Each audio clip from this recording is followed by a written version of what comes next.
Yesterday we were setting up for the podcast. Mike and I were setting up, and then he was asking about a plug, and I go, "Oh yeah, but don't daisy chain it." And then Katie's just walking by the door, and she stops, and she goes, "You just learned that term," and I did. My favorite part of being in a relationship, and I say this is it's my favorite, but I don't really mean it's my favorite. Is you are held accountable for all the shit you talk.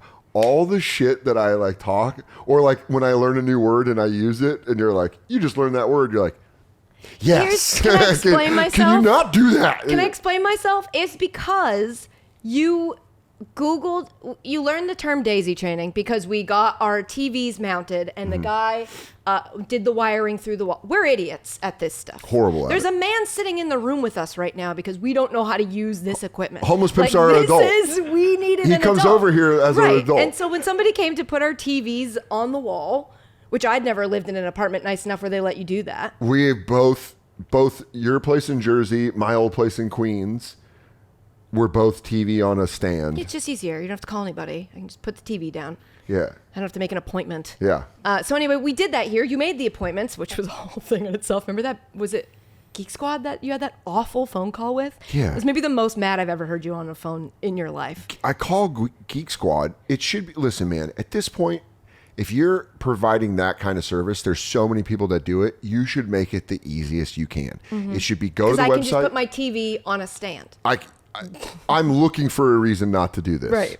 Don't give me a reason not to do this. And Geek Squad, I called them to be like, "Hey, are you available on this day?" And then they were like, prank. It was like a reverse prank. Like every time I gave their address, they're like, 8th Avenue. You're like, no, that's not the address at all. And then I would say the address slowly, and then they would say it back, and I'd be like, "Are you fucking with me?" Like I really thought they were fucking with me. To the woman. Are you fucking with me? I said this is the guy who uses phone voice for most of those types of phone calls. Every interaction. You dropped it and went, "Are you fucking with me?" Yeah. Every interaction I have outside of someone I know, I use phone voice. I'm like, "Hey, hi, how are you?" And this lady, I just go, "Are you, like right now, are you fucking with me right now?" Because she kept being like, it was those things that it was the joke originated with Nate and I doing it, but someone holding their laugh away from them, like being like, "Yeah, so that's 8th Avenue." And someone else on the phone covering their mouthpiece going, "You're so bad. You're so bad." Like, I just feel like I didn't get lunch early. I want to. So we set up the appointments to get the TVs put up. Mm-hmm. The guy comes, great guy. Great guy. Very cool kid. Yeah. And I say kid because we're old now, and anybody that looks younger than me to me is still a child because I think like I'm still in my 20s. So if you're younger than me, you're a kid. Just heads up, anyone in their mid-30s about to turn 40, everyone's going to look like a baby out of nowhere. It's crazy. Just one day you wake up. Sports are hard to watch. I look at them like, who are these children? We're going to let him play quarterback? I was just in Madison, Wisconsin, and all of the men there go from being like children on men's bodies to grizzled old men. I didn't see anyone in between. Crazy. There was this cherub-cheeked people being like, "I hope the Packers win." And then a week later, it was like, "I lost my wife in a farming accident." It was like, there wasn't just a guy who was like, "I work in insurance in Milwaukee." There was none in between. So the child who put our TVs on the wall was a good child. He did a great job, but he did the wiring inside the wall. If we can't see it, we don't know what's happening. So I don't really understand. But he basically had to connect a extension cord to the plug, right? And then was going to plug that extension cord into, I think, another extension cord into the wall. And he explained to Dan that that is called daisy chaining. Yes. So Dan Googled daisy chaining, and the first thing that comes up is like, "Don't do it, it's a fire hazard," which Dan heard as your house is going to catch on fire. I am constantly worried about, what was the movie with Casey Affleck? Manchester by the Sea? Was that the one? Because there's two, and I think there's one similar. where his kids... Mystic River? No, it is Manchester by the Sea. You're right. Yeah, I was worried that I'm going to Manchester by the Sea, Katie and Myrtle. I was going to come home and they'd be like, "Did you daisy chain your TV?" I'm like, no. And then I'm going to be in the police station trying to grab a gun out of a cop's belt. But I was, he does that in the movie. I Googled Daisy Chain. A Google. I go on Google. We haven't checked in on her in a long time. We got to check in on our NPC girl. Oh, yeehaw. Got me feeling like a cowgirl. Let me run it. NPC culture blew up for a second, and now it's in the shits. But it's real down and out now. But the second I Googled it, I was like, oh, well, we can't leave a TV on if it's Daisy Chain. The one in the living room isn't, but the one in this room is in this room with all of this equipment. And so what was happening was Dan said that the house is going to catch on fire if we leave the TV on. When we leave and we put Myrtle in her crate, we usually would put TV on for her. Yeah. But Dan doesn't want to put this TV on for her because he doesn't want to leave it on while we're away because he's afraid the dog is going to burn up in an inferno, which is very sweet. And so this is relationships. This is how relationships work.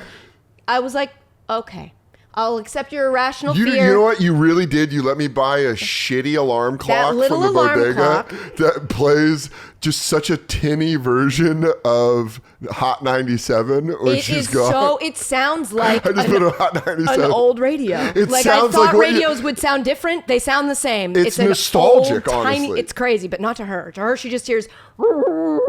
She's like, another one. Here we go. Oh, you know they had to do it again. And then it's an Ice Spice song where she's like, oh, my girls love my girls love my butt. All the boys love my butt. Shout out to Ice Spice. So we bought the radio. Hold on, you didn't let me do the pause. All the boys love my butt. She pauses and everything she does. She pauses and get back into it. So we bought their little radio and we don't leave the TV on, but when you're setting up for your new podcast, your very first episode. Episode 2 right now. You're listening to Soder. This will hopefully be Soder. the like long-running, wonderful thing that brings you happiness and every success and accolade you can ever want. LA hands. Your first episode of this, BB. You're putting together your first episode of this, BB. And I didn't want your irrational fear that we both know to be irrational of this daisy chaining catastrophe to interfere with setting up this studio. I basically didn't want you to tell somebody who knows better than us that he couldn't do something because you read it on the internet. Now that's a very nice explanation. From my perspective. I know, and I see it now from your side. My perspective is I go, oh, I don't want to do that. I don't want a daisy chain. And Katie had something in her hands. Typical long-term relationship fashion. Is just standing in the doorway and she goes, daisy chain? It was the way she said it. She goes, you don't want a daisy chain? And I go, all right, I just learned that word. I have learned by being in love with this sweet woman that no one hears you talk more shit that you don't back up more than wives and girlfriends. Like long-term relationship. You've heard me be like, that guy fucking stinks. And then I go in there and she's been with me. I'd be like, hey! And you're like, I'm a backboneless pussy. I'm a spineless pussy. To speak for all those sweet angels that you're all dating and married to, if you can just let us know what page we're supposed to pretend to be on before we get in the room with that person, that's fine. Yeah, I do have to give you secrets. You got to get us on the same page. I do have to give you Otherwise, we're keeping it too real to people we're not supposed to be keeping it real to. I have to give you an Ocean's 11 speech every time we walk in the room, and I go, that's him. He's good with knives. He's a good card player. He's going to get into... Don't talk about the dog. Yeah, the dog. You know, something. Whatever it is, just let me know so we're operating in the same parameters. But I'm sorry. Yeah. Man, you and we have to learn how to dress. Is that the next category we're going to talk about? That's the next. As we're both wearing right now. Queens of the Stone Age, shout out. We're super fans of this house. Check out the new album. 3 songs. I just I like this shirt a lot. The way it fits. It's very Times comfy. New Roman. It's my house shirt. It is very hard to get dressed for a podcast in your own home. Well, now that it's all being made in your house, I'm like, I got to put jeans on for this thing. It's in the room that we play video games in. It's also weird telling you because I'm like, hey, so I've got people coming over to podcast, and then we're just in the room like,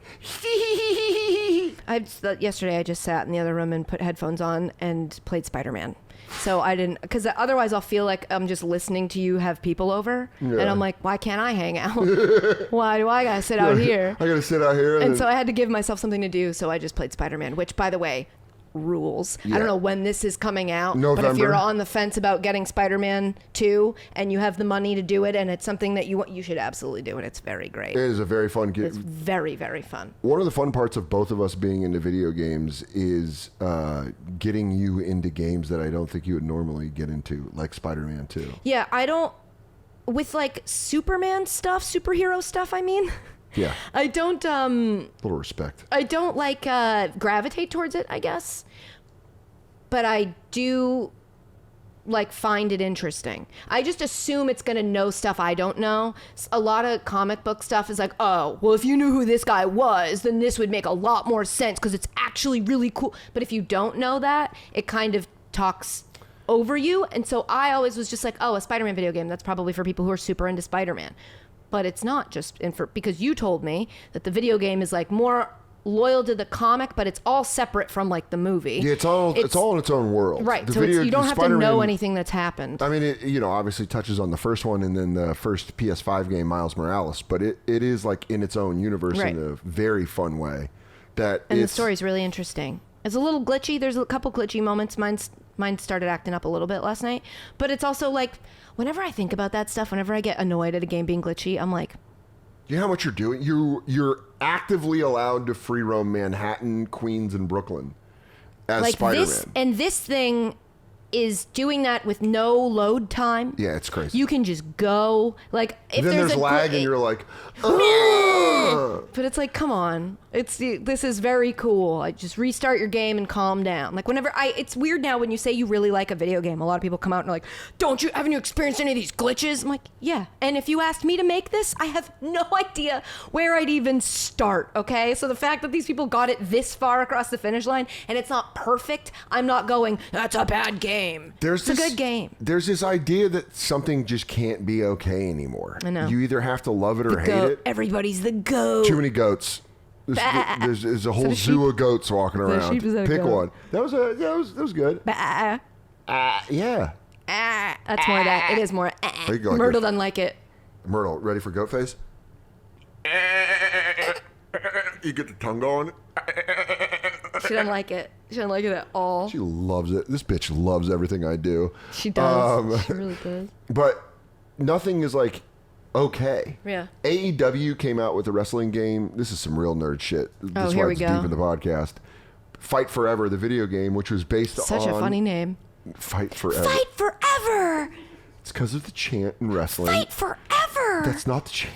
Come on, guys! We gotta fight! You're doing the thing. I start getting emotional. You're doing the thing. Your pants, just piss your pants. Oh, I'm making it pissy because you're making fun of my fake gay fighting. But Fight Forever is gay shit. But it came out and Katie watches me play a video game. This is just, I assume from her perspective. She'll be sitting in the living room and I'll be playing a video game in here and I'll go out there and I'll be like, I hate it. It's the worst video game I've ever played. And then I'll come back in here and an hour later, I'll come back out and be like, it's the best video game. I think that's the greatest video game I've ever held a controller for. Fight Forever came out, and this was my first experience because it lacked a lot of game modes. It lacked a lot of stuff that like video games have now. That if that game would have came out for Nintendo 64, you'd be like, this is a pretty good game. But for PlayStation and like the stuff that's demanded out of video game fans, you're like, you guys didn't even think about putting that in the video game. So this was the first time ever on a video game I went and joined a subreddit for AEW Fight Forever, and I quit. Which also, I mean, I always did that. Yeah, I never did that. But I didn't join them. I just lurk them. Yeah. I didn't let them know I was there, but I would read them for things like when I was playing the Fortnite that nobody played. Yeah, you played the unfun Fortnite. No, it was the fun Fortnite. I played the fun Fortnite. It was the unpopular Fortnite, but it was the fun Fortnite. Imagine you and 3 other people get dropped into a world where you have to, you know that in 15 minutes, 10 minutes, a big wave of zombies is coming and you guys can prepare in any way that you want to. You can build a bunch of traps so that the zombies go through them and they die, or you can just go do other stuff and then fight the zombies when they get there. But you got zombies coming and you got to do something. Versus 100 people drop in, you fight till one is left.